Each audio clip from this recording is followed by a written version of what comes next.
வணக்கம் மக்களே! இன்னைக்கு எல்லாரும் ஷோ பார்த்துருப்பீங்க. இவ்ளோ நாளா ரொம்ப போரிங்கா போயிட்டுருந்தது. பட் இன்னைக்கு வந்து எனக்கு ஷோ ரொம்ப புடிச்சது. அந்த டால் டாஸ்க் வந்து எனக்கு சீசன் 5லயும் நான் ரொம்ப ரசிச்சேன்.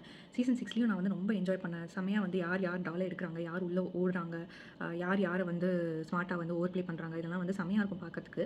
பட் இந்த சீசன்ல வந்து இதுக்கு முன்னாடி இந்த ப்ரீவியஸ் சீசன்ஸ்ல குடுத்த டாஸ்க் எல்லாம் சொதப்புன மாரி இதையும் சொதப்பிருவாங்களோன்னு நான் பயந்தேன். பட் நல்ல வேளை வந்து டாஸ்க் வந்து இன்னைக்கு நல்லாவே பண்ணாங்க. அதுவும் கேர்ல்ஸ்க்கு வந்து நான் செம்மையா ஃபயர் விடுறேன்.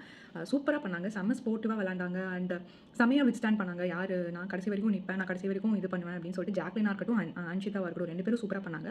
மஞ்சுரியுமே நீங்க என் டால் எனக்காக விளையாடுறீங்க, என் டால சேவ் பண்றதுக்கு விளையாடுறீங்க. நானும் தூங்கல, நானும் சாப்பிடலன்ற மாரி அவங்களும் அவங்களுக்கு என்ன முடியுமோ அத பண்ணிட்டு இருந்தாங்க.